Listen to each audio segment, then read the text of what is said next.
Yesu, kwa damu Yesu. Unatoka, unatoka, unatoka ndio, unatoka ndio. Kila kamba, kila minyororo inakuachia, inakuachia, inakuachia. Kila hali inakurudisha nyuma, haitakurudisha tena, haitakurudisha tena, haitakurudisha tena, haitakurudisha tena. Rashana bakande belia eleserika paya. Kila haya ambayo inapiga hatua mbili unarudi hatua tatu, haitarudia tena, haitarudia tena. Unatoka, unatoka, vinakuachia, wanakuachia, wanakuachia, wanakuachia, wanakuachia kwa jina la Yesu, kwa jina la Yesu, kwa jina la Yesu, kwa jina la Yesu, kwa jina la Yesu, kwa jina la Yesu, kwa jina la Yesu. Ni saa ya kukombolewa, ni saa ya kutoka, ni saa ya kutoka.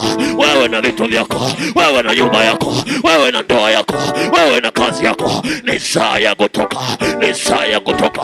Hivyo vitu viwili vya nyuma, ni saa ya kutoka, ni saa ya kutoka kwa mamlaka na nguvu za Mungu ya la shandebe kanto saya ele sika paradia mansokataya. Sema asante Yesu, kwa maana limetoka, limetoka, limevuka kituo cha kwanza na cha pili. Asante kwa maana liko kituo cha tatu kuanzia sasa, kuanzia sasa, kwa jina la Yesu. Pigie makofi mengi Yesu.